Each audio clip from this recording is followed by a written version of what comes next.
800-325-1454 for your free consultation. 800-325-1454. Truck accident cases are different than an auto versus auto accident. There are so many more issues involved when dealing with a truck accident case. There are federal regulations and state regulations, several different companies that may be involved. I can immediately gather the evidence, get you the medical care you need with no deductible and no copay to you, and get you the compensation and the money you deserve for your injuries. And if there's no recovery, there's no fees charged to you. I'm attorney Daniel Woodbury. I know how to fight truck companies. Call me 800-325-1454 for your free consultation. 800-325-1454.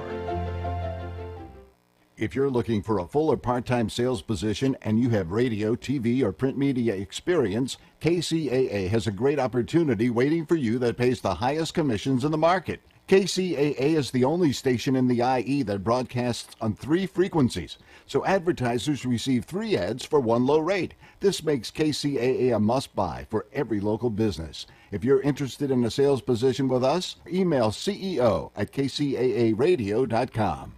KCAA, where every day is a great day.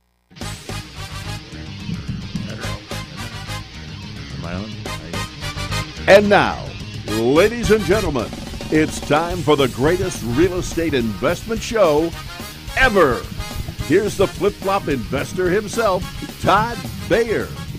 Hey everyone, how we doing out there today? This is the Flip-Flop Investor Show, and I am your host, Todd Bayer, the Flip-Flop Investor himself. For those of you who have been keeping us locked on your radio dial, which I'm sure is most of you, you've been keeping track on what we do here, and that is we talk about real estate investing here in the Inland Empire, and every week we get together with a local expert. Sometimes we talk to local newbies, but we've been doing a monthly theme every single month of the year. So in January we started off with goal setting, and then February was business planning. March was something else that I can't remember what April was now, but now that we're in May, it's sort of following the life cycle of a deal. So now that we're in May, we're talking about offering on property. Oh, yeah. So I like that. So we brought in one of our mentors of the Inland Empire Real Estate Investment Club, Andy Teasley. How you doing, Andy? Richly blessed out here doing my dementing. Dementing? Yes, I'm the dementor. Okay, you have to explain that one to me. A dementor? Yeah. You're not a Harry Potter fan. Well, okay, I've seen Harry Potter, but I have dementors. But anyway, so, I'm Andy. Sucking life out of people. Dementor. Yeah, I do tend to suck the life out of wholesalers on a regular basis. So I guess for those of you who don't know, wholesaling is when you get a property under contract with a seller for very little money. For very little, and then you sell it to somebody who's actually going to buy it and do something with it and make very little money and make a little spread there. Maybe you buy it for $100. They're going to buy it from you for $105. You make $5,000 in the middle, and they make $100,000, $200,000, $300,000 because they did the deal instead of just giving it away like a dumb wholesaler. Exactly. So yeah. So according to people like Andy and myself, I'll throw myself in this group. Don't wholesale. No. You know what? I tell people that come to the Inland Empire group that they say, "Oh, I'm a wholesaler," and I always torture them. And I point out the fact that at almost every good real estate investment meeting, there's a haves and wants. Yeah. And if you get that $200,000 house under contract for $55,000, you don't wholesale it for $60,000. You go to a good real estate investors group, you stand up during haves and wants, and you say, "I've got this $200,000 house under contract for $55,000, and I want a partner who can fund this deal and partner with me. I want to look over your shoulder, and I want 40% of the back end." Wow, that would be great. Yeah, and I would do that deal. There's no way you could come with that deal to a good meeting and not have a half dozen takers for that. Absolutely, and that's, I guess, that's the value add that a wholesaler should be bringing, is they're getting good deals. They're out there doing the hard legwork that maybe us, more seasoned investors don't want to be out there knocking on doors all the time, but they found some property doing whatever it is that they do. yeah, and that's hard work in this market. I mean, good deals are just tough to find as hen's teeth, as they say. Hen's teeth. So Yeah, wholesaling can be lucrative, but we're going to talk about offering, which we kind of talked about a little bit at the club meeting last week. Yeah, we had a good time. That was for a not very organized, not very planned meeting. That was really fun. It was as organized as they always are, but we had an issue with the venue. You know, the venue had to change on us last minute. And that was, it was a little hectic. So we dropped off on attendance this month. I think we had maybe like 80 people in the room as opposed to the usual 150. Oh, yeah. It was, and when locations change and things like that happen, that's going to throw those wrenches into it. Plus, a lot of people seem to think that our club is on the last Wednesday of the month, when in fact it's on the fourth Wednesday. And May this year was one of the 2 months this year. They're going to have 5 Wednesdays in the month. So how many people showed up in Loft 84 2 days ago? I got a few calls from people. They're wondering if we're still having the meeting. And I said, just give the $30 to the lady at the door. And wait patiently. And wait until next month. We'll be there then. Right. So it was, that offering session that you did was really frustrating for me. Because there was all 4 mentors up there. All 4 of us, and we all 4 have a completely different tack going in the door and a completely different tack in the middle, and we have a different end game. Yeah. And it's amazing.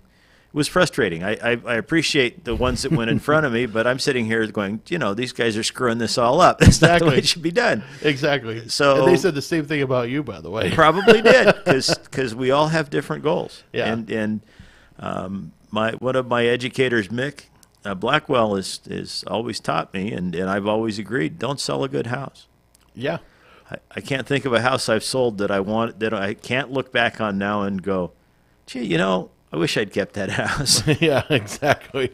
Yeah, it's like that old boat that you always wanted to get rid of. You're like, I'm glad I got rid of that thing. Yeah. Then 10 years later, when you want a boat, you go, I got to go rent a boat. Yeah.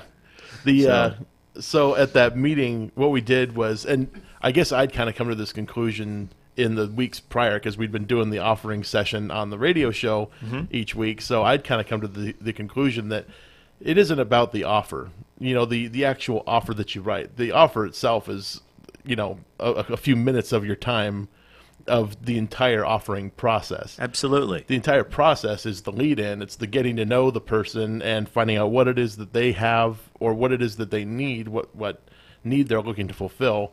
And you just basically structure a deal that fits every one of their boxes. Right. And there are no boxes, so we stay out of the box. I've always it floors me people that can go for a close and not spend 40 to 90 minutes on warm up. Yeah. I'm not going to go sit down to buy somebody's house and not budget 90 minutes of talking about nothing but them. Yeah. Now, have you ever driven by an open house and just thought, I'm going to stop in there and, give them a business card or something? Or do you plan on going in and spending some time there? Well, if I was going to stop by an open house and walk the house and decide I'd like to buy it, I'd leave with their phone number and permission to call and make an appointment. So you'd come back and talk to the seller? Oh, yeah. Yeah. Yeah, unless it's a really dead open house and we can sit there and talk about their grandkids and growing up in the neighborhood and why you're selling a nice house like this. Right.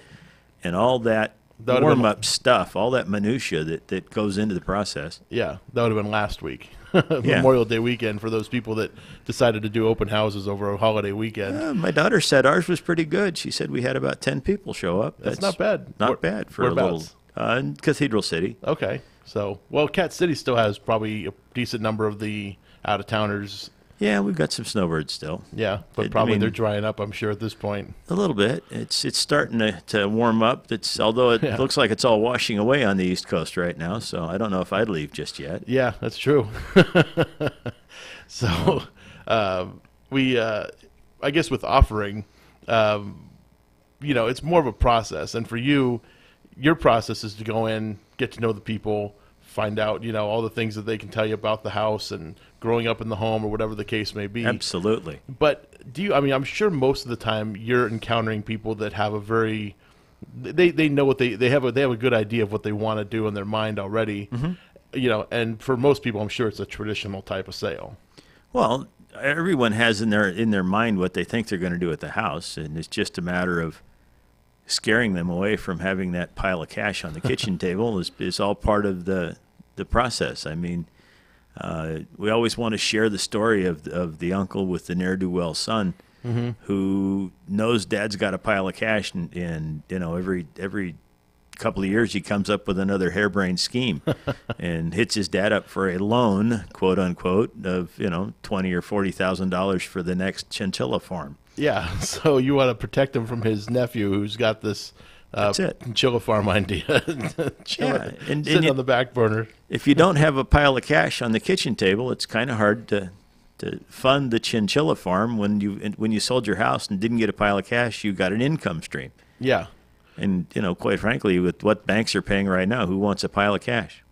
I can think of a few people that want a pile of cash, but they're also creative investors. Yeah, but they don't want that pile of cash for very long. No, they don't. Yeah, the idea is to move money around as quickly as possible. That's right. That's right. So these people, they come in, or you come into their home and you're telling them, I can buy your home, and they probably, like most sellers, are probably thinking their house is worth, $500 million, and you realize it's only worth about $150,000. Oh, but I'm weird. I'm weird that way. I'm the guy that'll overpay for a house any day of the week. Yeah, so this is a strategy that I think a lot of people out here would like to hear about, because most of the people here tuning in and hear us talk about traditional flipping type stuff, but you're more into the creative type deals. Well, and I'm not a flipper. If I can get a good house under contract and I can own and control a nice house, why would I sell it?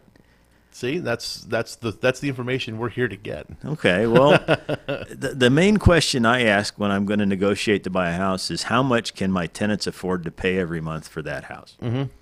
So if I can negotiate a deal some way with that seller, whether it's seller carryback, if they have to have a low cash price and I can do it with expensive money, I can do that. Whatever it takes so that my tenants can afford that house, that's what it's going to take to do the deal. So you find out market rent is $1,500.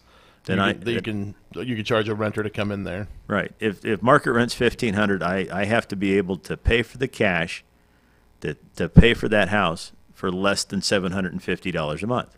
Okay, so you want a 2x. Yep. I want my cash cost needs to be half of my gross rent. Okay, so we're hoping that their current mortgage payment might be like $750 at the most. It could be if we're taking it subject to. I buy a lot of houses from people that are free and clear. Mm-hmm. And they have a number in their mind that they'd like to get for their house. Yeah. And if I know that my tenant can afford $750 a month and they want $150,000 for that house, I divide $150,000 by $750 a month, and I think that works out to be 200 payments. And so you tell them for the next 200 months, I'm going to pay you $750 a month. That's right, and you get your price. You can brag to all your friends how you just sold your $90,000 house for $150,000 to the dummy that wears blue jeans. Yeah. So they and then they carry back a note on the property. Right. So fairly simple transaction. Absolutely. I call it overpaying for a house. I like overpaying for houses. As long as it makes sense to overpay for the house. That's right. Otherwise, we have to talk them down off the... Well, I mean, it's really just a question of the numbers. I mean, say that it's only a $100,000 house and they've got it in their head that it's a $200,000 house. Mm-hmm. If I can get it for $750 a month, does it matter if I pay $150,000, $200,000 for that house? Yeah, and it's kind of the same tactic that you'll hear like at the car dealer. When you go to buy a car, you tell them what your maximum monthly payment is. Right. And they'll just make the price work however they have to do it on their end. Yeah, they'll finance for 20 years if they have to. Sure. Well, that'd be great. Not really. If there's any car lenders out there. Yeah. So, I bet a guy who finances like high-end sports cars, Ferraris and things like that over a long period of time. Isn't that amazing? You want a car like that, but you can't really afford it, so you're going to finance it for a ridiculous amount of time. It's going to drive out the curb, lose 20% of its value before when you cross that curb. Yeah. But you can't afford it, so you do a 10 or 20-year rental or a lease on the dang thing, of all things. Materialism, it's important to a lot of folks. I don't get it. Me either. I mean, I drive a beat-up pickup truck. It's got 300,000 miles on it, and I wrote a check for it when I bought it, brand new from the dealer. Yeah. I refuse to finance cars. Yeah, we just bought a municipal bus from some guy, that we renovated and turned into a limo bus. Yeah, I hear it's pretty sweet. You haven't invited me out for a cigar and bourbon party in it yet. It's not bad. The problem with it is that it's a natural gas vehicle, and the last time we drove it around, yeah, it wouldn't take natural gas after we drove it. Maybe the lines froze or something, so it's at the shop trying to figure out what's going on with that. Oh, that stinks. We've kind of talked about converting it back to a natural, just a regular gasoline vehicle. That it might actually be more easy to work on because nobody seems to understand natural gas out in Riverside. That's amazing. I had a propane rig for a long time. It was very nice. It was always dependable. It always stunk, but other than that, it was always a good rig. So you have to deal with the smell of the propane. Yep. Coming out. It smells going in and it smells going out. Yeah. Yeah, it's actually not, I mean, there's quite a few CNG stations around, so it's not that hard to fill up, we found, but if it doesn't take it, what are we supposed to do? I don't know. Yeah, we were kind of blown away by it. We didn't know what happened there. I know they have it in various pressures. Maybe you didn't have the right pressure. It was the same place we filled it up in the morning. So we filled it up in the morning, drove it around all day, and then came back there in the afternoon, and it didn't work. We'll figure it out. Yeah, it's probably some button you have to push somewhere. Yeah, there you go. There's a button. The old hidden CNG button. Yep. So that's, neither here nor there. But yeah, same thing. We don't. So back to buying things. Back to buying things. It's in the same vein, I guess. Because you also go to this Orange Coast Exchangers thing. I do. We're having a meeting, Orange Coast Exchangers, tomorrow. Yeah. To learn a proper way to do a 1031 exchange. Where instead of you sell something, run around like a nut for 45 days identifying, and hopefully it closes in 180 days. The vast majority of them don't, by the way. Instead, you find somebody who has something you dislike less than what you own, and you make an exchange. And the best example I can think of that is a guy who's, say, 85 years old, and he's owned a mobile home park for the last 35 years. It's fully depreciated. And he's tired of being Jerry Springer. Yep. And he runs into some young fella who's 45 and chomping at the bit to go take something on, and somehow that 45-year-old ended up owning a triple net lease under a drugstore from some major chain. Okay. And it's consistent mailbox money. There's a check in his mailbox every month on exactly the same day, guaranteed. And it's guaranteed by a national corporation. It's the safest investment you can have. Okay. But he doesn't make quite as much as the guy that's got the mobile home community. But the guy that has the mobile home community looks at that and goes, a consistent check. I don't have to do anything but open my mailbox once a month. That seems pretty sweet. Yeah. And the 45-year-old guy says, that old guy's not running that park right. Look at those vacant units. Look at the vacant spaces. Sure. He could raise his rent $50 a month and make this really something. Yeah. So those two guys just change places. The basis from the mobile home park goes to the triple net lease. The triple net lease basis goes to the mobile home park. And everybody gets what they want, and the IRS is confused. Yeah. Which is the proper way to do an exchange. Is to confuse the IRS as best Anytime. as possible. That's right. So after they've made this exchange, they're not they're not signing and notarizing documents on the spot at this thing. No. This meeting is for people to come together and say, I'm an 85-year-old guy and I've got a mobile home park. I want some nice triple net thing to replace it. And some other guy stands up and says, I got some nice triple net thing looking for a mobile home park. Yeah, and that's exactly what happens at this meeting. If you're interested, everyone's invited. It's at 9 o'clock in the morning at Marie Callender's in San Juan Capistrano. And it's a great time. You will learn a lot. It's a whole $35, and that includes a great Marie Callender's lunch. So It's hard to beat the price. They got the chicken pot pies over there. They do. That's on the list. I know. It's a good one. So I've never been to this meeting. I've been meaning to go. It's just it always works out to be on the worst possible day for me. You should be there tomorrow. I'd love to. I got so much stuff tomorrow to do in the morning. I have to be in the truck at 5:15 in the morning so I can get there at 9 a.m. It's just insane. Yeah, you're coming from the low desert out here. So and then all the way into San Juan Capistrano with traffic. Yeah. Yeah. Wonderful. You take the 91 No. down to the toll roads, or No, what do you do? I go over through Paris and over you take Lake Elsinore and go over the Ortega Highway. Wow. Yeah. Okay. Corona was just too much of a mess the last couple of years. Yeah, it's improved slightly. Yeah, slightly, slightly. And I one of these days I'm going to get one of those boxes. Oh, you don't have one of the little transponder No, things? I don't drive down that road enough. If you go to Disneyland enough, you'll decide to get one. Yeah, once a year, once every 4 or 5 years for Disneyland is about enough for me. Yeah. Especially at their current prices. Oh yeah. Well, wait till you have grandchildren. Then you're gonna. Then I'll go a lot. Yeah, you're gonna have to go a lot. Yeah. But that's not coming up anytime soon. Right? Better not. If it does, somebody's getting their butt kicked. Oh, that's good stuff. Okay, so at this Orange Coast Exchangers thing, it's not always going to be a straight across trade. I'm sure in some cases No. it's going to be, like, and you kick in another $100,000 and it makes sense. Could be. It could be cash, could be notes. One of the things I do a lot of mobile home financing for people, so I end up with lots of little tiny notes. Okay. And I've been known to participate in an exchange where, say it was $100,000 short between one party and the other, and it's a $1 million deal. I might take 10% of the deal and put up $100,000 worth of paper to fill that $100,000 gap. Yeah, and then make payments on the paper. Well, the person that's making the payments on the paper gets it, and then, so they're going to pay the payments to live in the nice house they're living in, and I'm going to end up with 10% of whatever the asset is that my partner and I go together and buy. Or there's, they're always talking about the 27 position trade, which is one that one of the organizers won an award for at National Council of Exchangers. 27 simultaneous transactions in 18 states for one exchange. Wow. Yeah. Between two parties? Well, no, it's multiple parties. So maybe 15 of those people were different parties. Yeah. Yeah. Wow. And they got what they wanted. And the guy at the beginning got the guy at the end. And the guy at the end got the guy next to him all the way back upstream. Yeah. So we are teaching a great class on that a week from Monday in Las Vegas. If you want to come learn exchanging, we're going to be teaching a great class. You should talk about it. Oh, well, next weekend in beautiful Las Vegas, California, or Nevada. Millionaire Makers, the Next Generation, which is a group that your partner and some others of us got together and started, that exists for non-guru real estate education.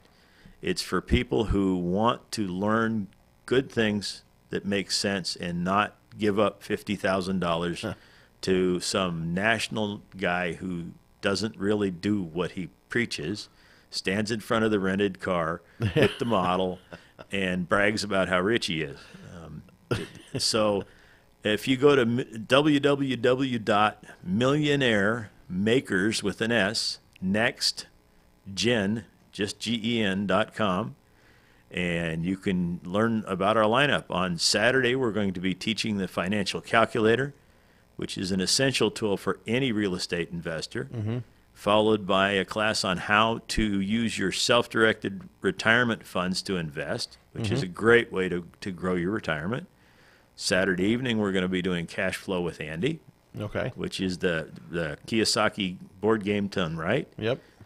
Sunday all day is mobile home flipping, which is near and dear to my heart. I'm actually teaching that course, and it's the low-hanging fruit of real estate investing as far as I'm concerned right now, because you can get into it with very little capital.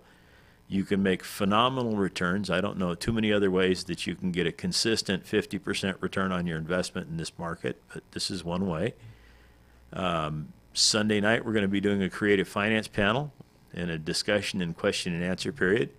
And then on Monday, it's all about exchanging. We're going to do personal property exchanging. We're going to do real property exchanging. And we're going to talk about use what you have to get what you need to get what you want. So it's going to be a fun 3 days. And it's a bargain price. If you decide to do all 3 days, it's $3.99. If you decide to only do one, it's $1.99. So there's price levels for everybody, and I certainly encourage you to go to the website, check it out, and hopefully you can join us. Yeah, and it was a good event last year too. The from what I didn't go. You were supposed to talk, but your wife got you by the short hairs and told you weren't allowed to go there. Well, I was also going to be out of town, I think, one of the days in there, so that was going to be a problem to begin with. But she wasn't happy with me going away for an entire day before we had to leave somewhere else. So. Yep. Those wives. I know. Well, hey, I love her. Nice save. Yeah, exactly. Good save. Yeah, mine's out of range. Oh, okay. Too bad. There's always the internet, though. She can always tune in there. She could. But the class, it was great last year. I heard a lot of great things come from it. I've met people that have done deals as a result of going to it. So it was good. As an educator, the thing that makes me the most proud as an investment educator is the fact that over half of my students go out within 60 days and do their first deal. Yeah. The national gurus, the guys that get the big bucks to teach, quote unquote teach, their average is 5%. Wow. 95% of the people that go to their education do nothing with it but put the book on the shelf. Yeah. Over half of my students are out there buying a mobile home, polishing it up, turning it around, selling it, making a profit within 60 days. They take action because we give them good training. And you give them actionable things to do. Absolutely. A lot of those gurus, I know I've met a lot of the people that have come, like they come to the club after they go to one of these expensive seminars and they spent the $50,000 on the mentor program or whatever. They come to us and ask us, okay, I have all this information, now what? Oh, I tell everybody the best thing you get out of that $50,000 TM course is the last part of it where they say, oh, you should really go investigate the local real estate investors associations in your neighborhood and see what's available for $15 or $30 a month. Yeah, and they do. And then they come and they finally learn something. And then they tell me the first thing out of their mouth at the end of the meeting is, I wish I didn't spend all that money on this course. So, usually I kind of say, well, maybe you can get a refund of some kind, call them up.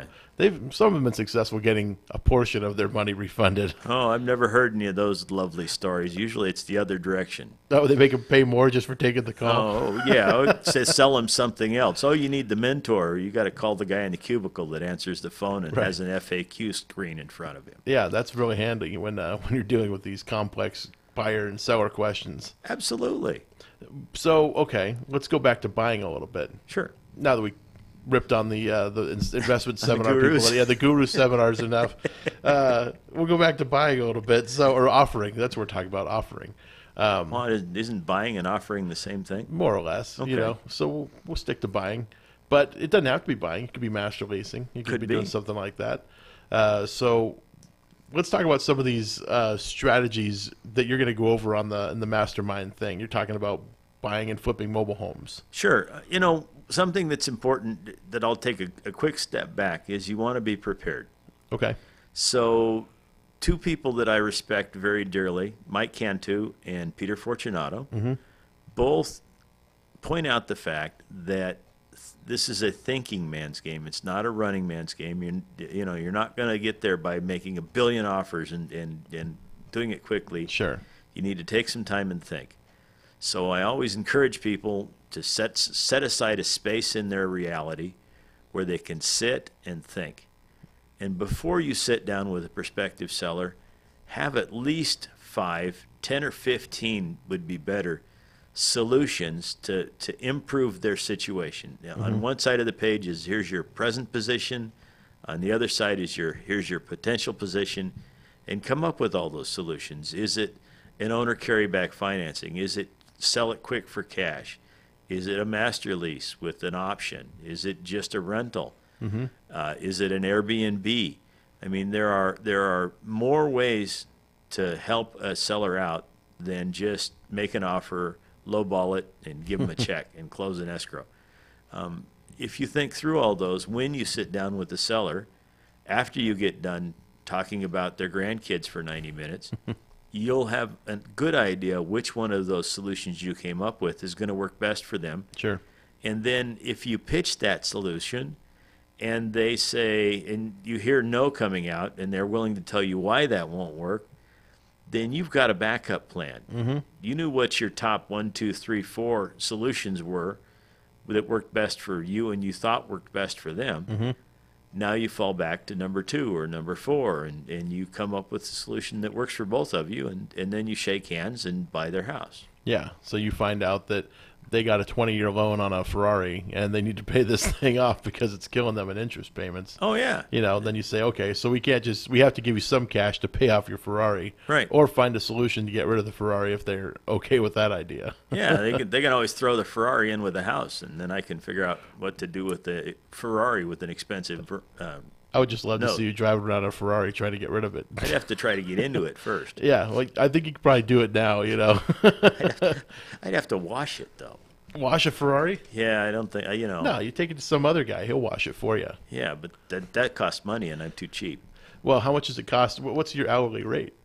My hourly rate? Yeah, like how much, like, if you were to give I don't yourself... know. I think I haven't washed my truck in like 3 years, so it's kind of hard to average that out.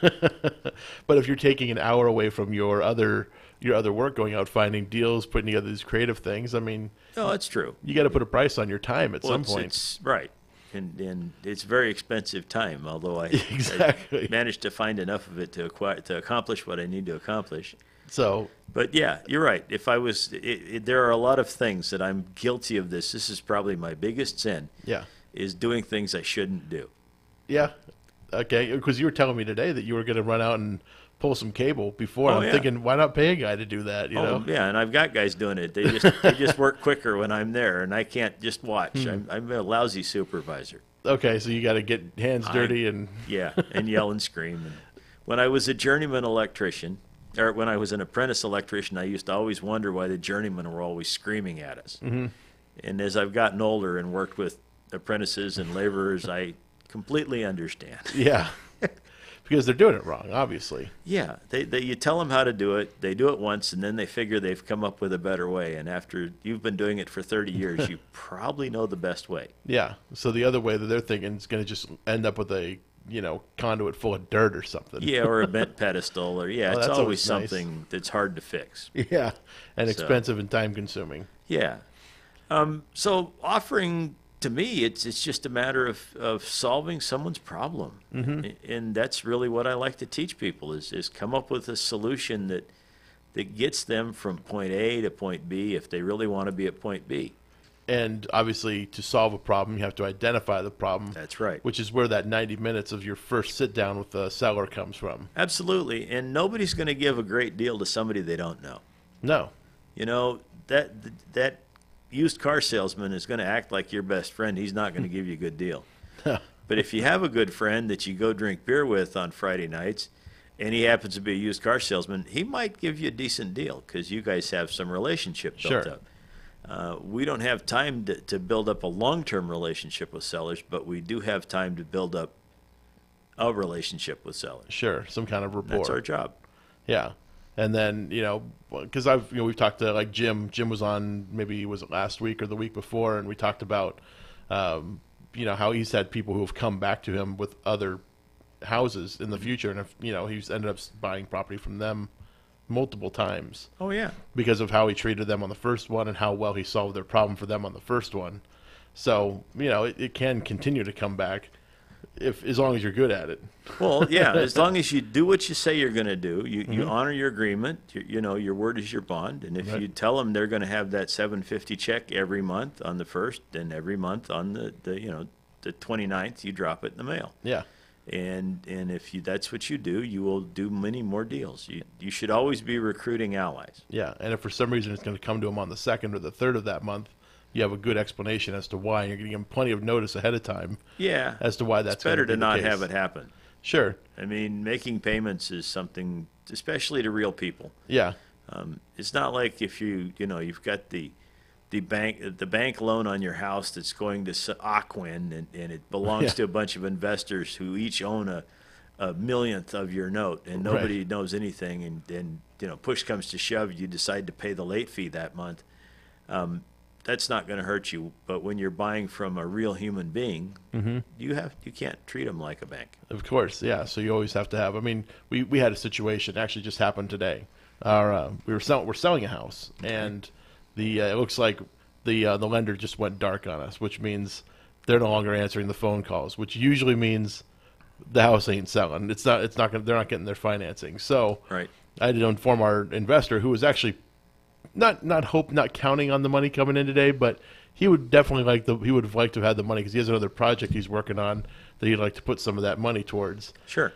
And so I had to make that phone call today to tell him, hey man, not looking good. I know we were supposed to close today, but the lender's not returning anybody's calls, and the buyer's not returning anybody's calls, and the realtor's not returning anybody's calls, and escrow can't get an answer out of anybody either.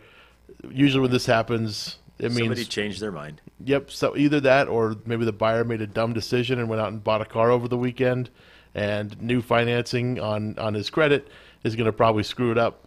And a lot of people do that.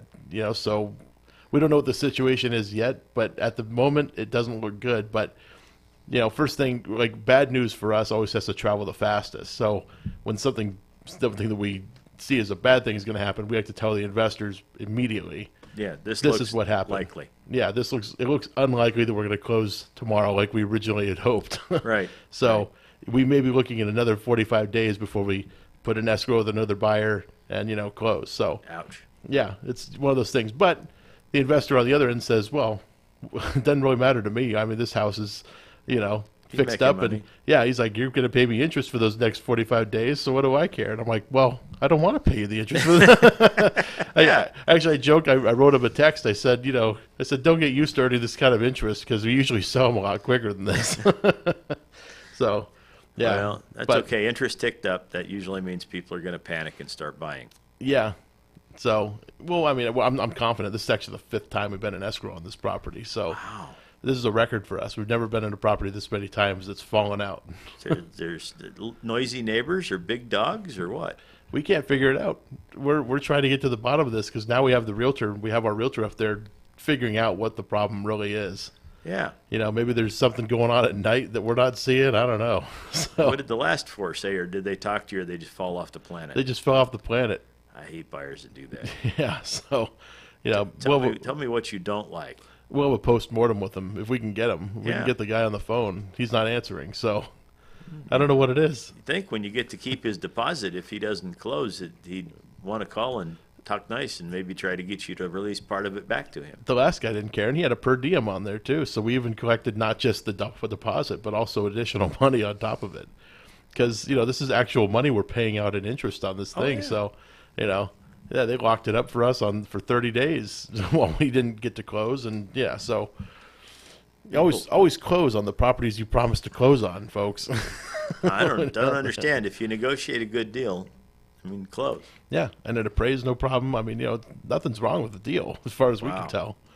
Wow. So I don't know, but I guess the moral of the story is bad news should travel fast. Yeah, you always got to remember that Tom Hagen scene as he's going away from the producer's house and heading back to New York. Okay, is this from some movie Godfather Part 2. I've never seen Godfathers. Where have you been? Tell me you haven't seen Blazing Saddles yet either. I've seen Blazing Saddles. Okay, my sister did that to me. She got it she got the DVD for Christmas because she'd never seen Blazing Saddles. I don't understand that. You've never seen The Godfather? I've never seen any of the three, and it's one of those movies that's like on my list of things to do. It's on Netflix. I know it is. I could watch it today on my drive home if I wanted, but it's kind of it's not a good idea. Not a good idea to watch it on the drive home. No. But it's just one of those things I just never get around to doing. I don't watch much TV, so. Oh, see, I multitask. Usually I'm sitting at my computer with the television going on one of the screens and just sort of listening to it. So. Yeah, I can't do it. I need to focus on one thing. Oh, see. One-track mind. I can't do that. I have to have multiple stimulus or my brain overloads. Okay. If I don't have enough going on, I wander. The squirrels hit me, Yeah, like in that movie Up. Is that what it is? Up. Squirrel. Yes. So, Orange Coast Exchangers. Tomorrow, 9 a.m. Well, I was going to go into, but yes, it is tomorrow at 9 a.m. Yep. San Juan Capistrano. At Marie Callender's. At Marie Callender's. Get the chicken pot pie. If you like. I like the salad bar.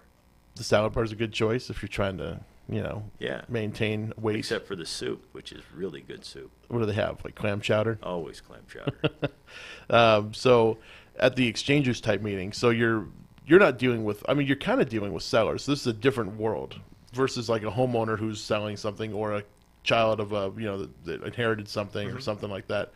You're dealing with like more of a professional type person. Correct. So, do you find that the deals become more or less complicated when you're dealing with these experienced people? They're certainly going to be, they're going to be handled better. Okay. But they can be substantially more complicated. Okay. There can be a lot of, like I said, 27 simultaneous closings. That's a pretty complicated transaction. Sure. Is this one of those ones where they exchanged a pen for a boat, Something like that. Really? Yeah. And the guy that started at one end and got the thing at the end, but everybody else got what they wanted in the middle. Right. And it all had to happen the same moment. Yeah. In reality, nothing happens that quickly at the same time, but they all got recorded on the same date, so ownership passed properly. Yeah. That's a pretty complicated transaction. Sure, especially if it's all property. Yeah. Because if it started out as a pen and it worked its way up to a bicycle or something, and then, Oh, yeah. And then we're talking personal property exchanging, and that's very immediate, one to the next, and go down. And the guy that's at the beginning actually owns everything between him and where he ends up. Right. He actually possesses it when you're doing personal property exchanging. When you're doing real property, he owns it on paper, but only for moments, and never gets recorded in his name. He just works its way through. Sure. So yeah, because all the transactions are going to close on the same day. Yep. So theoretically simultaneous. Theoretically, he goes from a pen to a car. Yep. And then that car goes into a house at some point. Yeah, A just little mobile however home. it works out. So okay, they can usually be more complicated, but they're easier to put together because the people understand the lingo, they understand what they're kind of walking into. Right. And I guess for me, I've never really structured a creative deal. I've done your typical subject to type deals. Okay. Where you have somebody who has a mortgage and there's no equity in the home, so I can't make an offer that's going to be enticing enough for them. Instead, I can just put up the capital to do the rehab, and then we split profit at the end, or they may not get much profit at all, Right. depending on what their situation is. they might just get relief. Sometimes that's all a seller needs is relief. Yeah, the most recent one I did was a divorce, and they just needed out. Yeah. They'd bought in the home not too far in the past, and it didn't really gain much equity in that short period of time, so they needed out, and I had an option to get them out. So, Right. And yeah, because in the divorce, one of them's going to end up with the mortgage, and the other one's going to end up living in the house, and yeah. and both of them will be on the hook for the loan. Yep, and both of them were like, we don't even want to live in Corona anymore anyway. We want to move back to Orange County. So they both moved to Orange County and lived like blocks within each other. It was kind of funny. They'd probably get back together again. It was just Corona they didn't like, not each other. Yeah, well, they didn't. They're not back together. In fact, their divorce just got finalized the other day. They told me about it. So congratulations to them, I guess. There you go.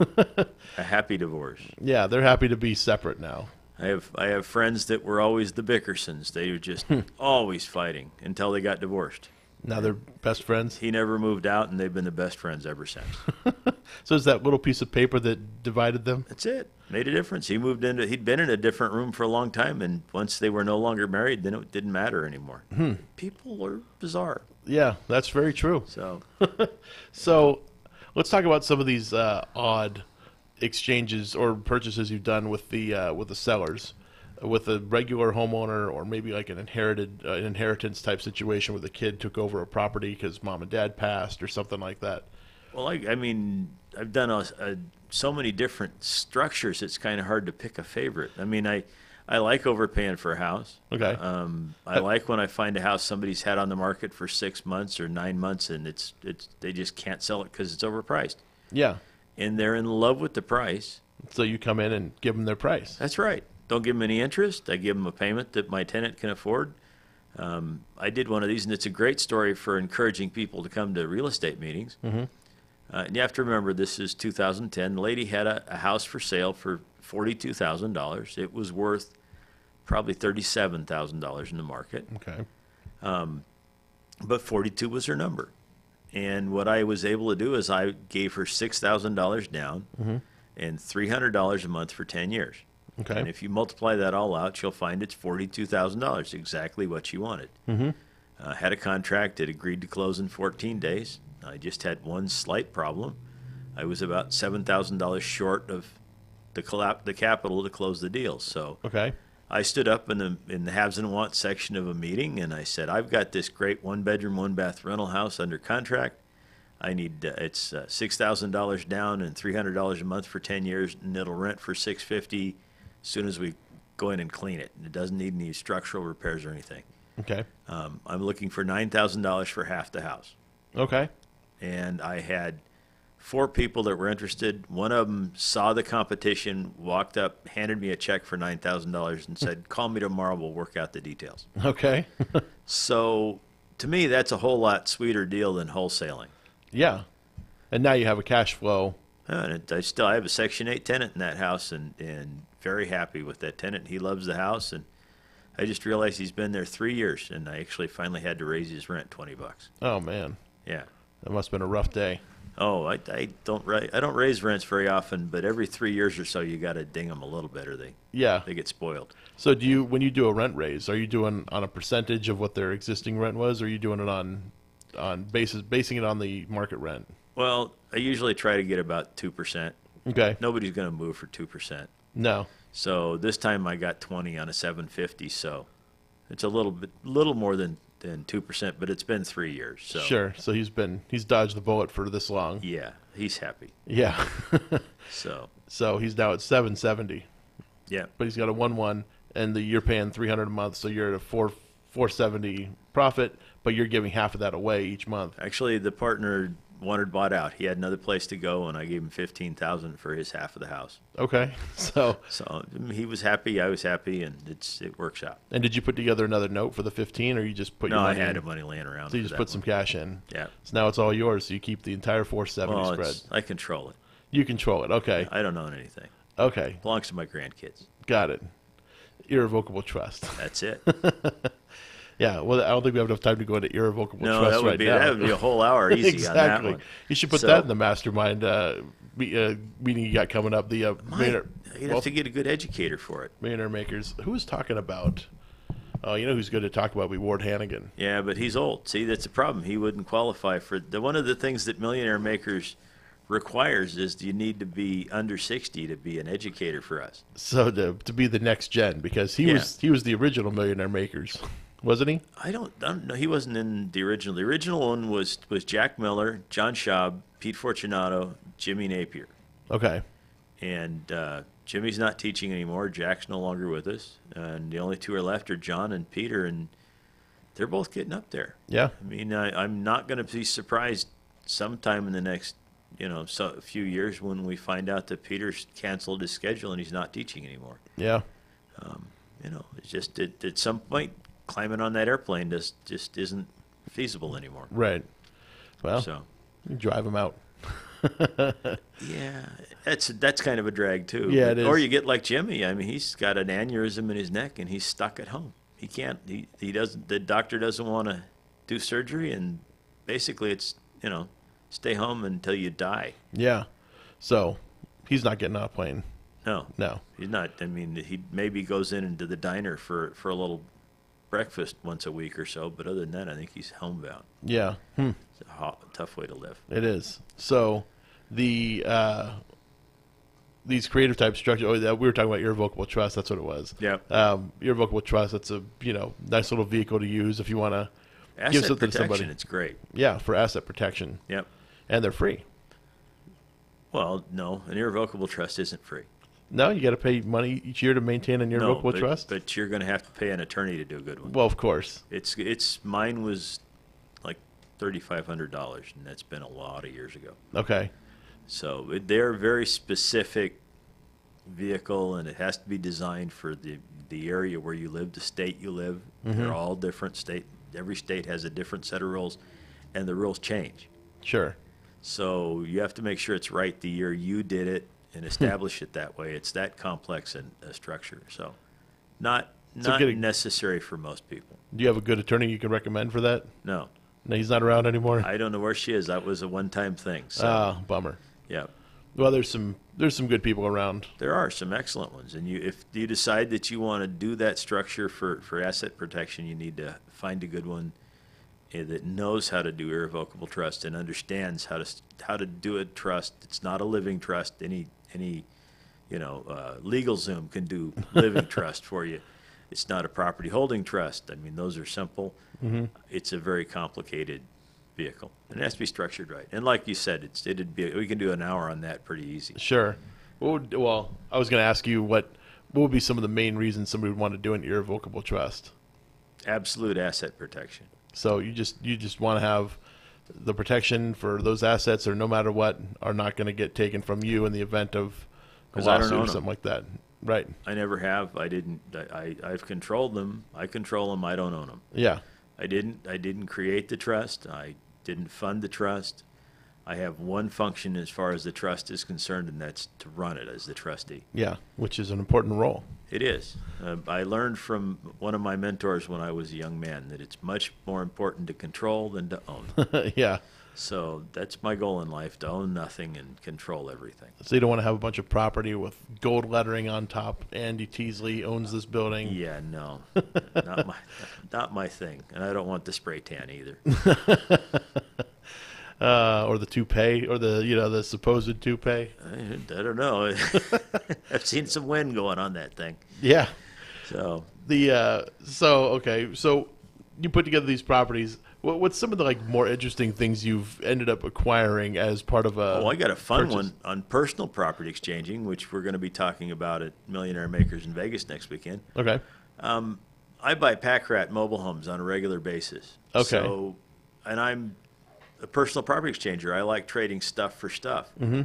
And I took a box of red glass that came out of a pack rat house to a personal property exchange meeting. Red glass, this is broken red glass? No, those fancy dishes that were real popular in the 30s. Okay. They're just red-colored vases and Got water it. glasses and just... Not carnival glass, but Carnival's a color. It's similar. Carnival's that one that looks like an oil sheen on gold. Right. Anyway, same kind of stuff. okay.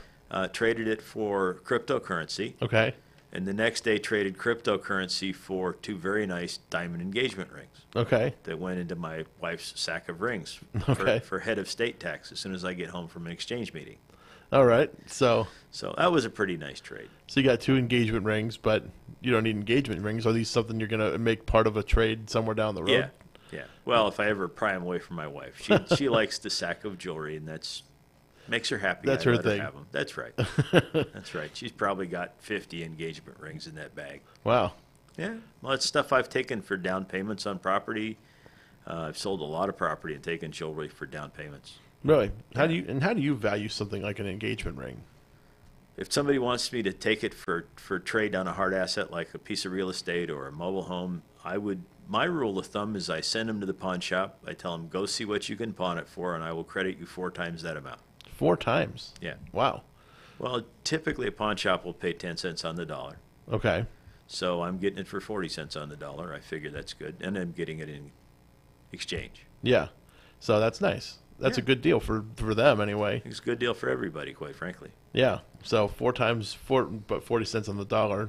Hopefully the pawn broker's good at what he does. They're pretty good at figuring out 10% of what a piece of jewelry is worth. Yeah.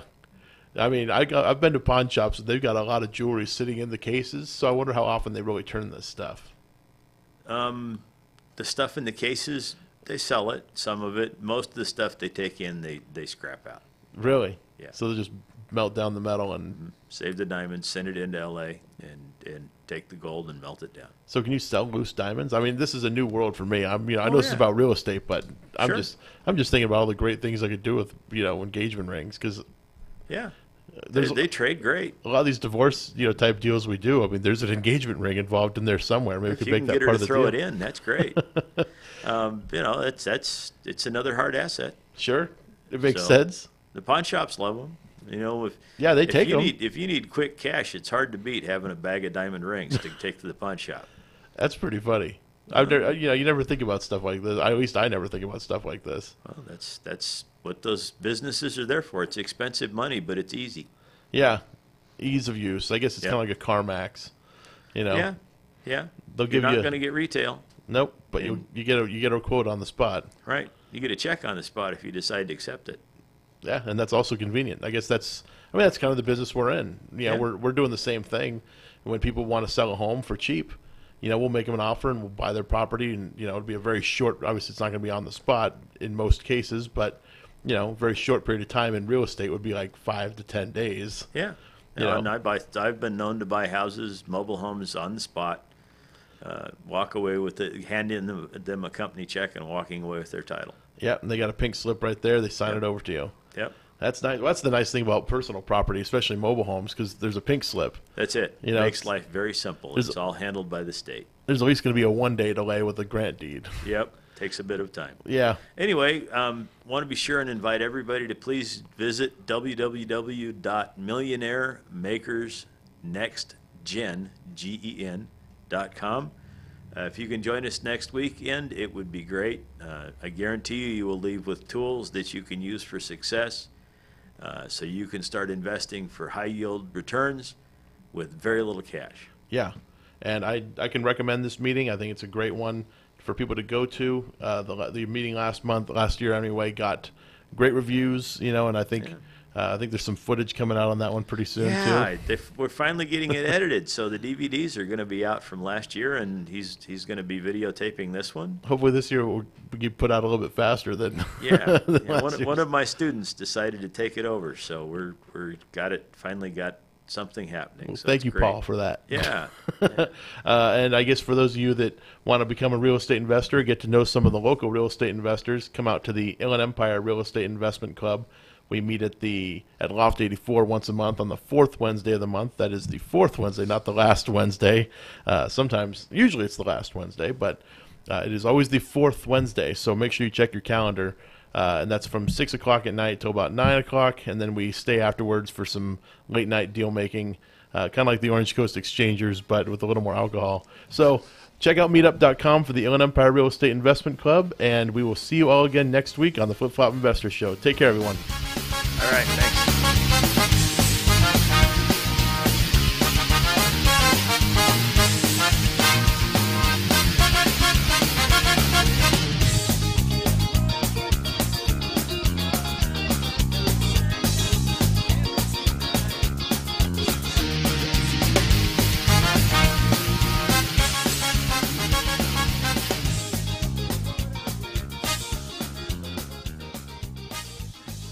KCAA Loma Linda, 1050 AM, 106.5 FM, and now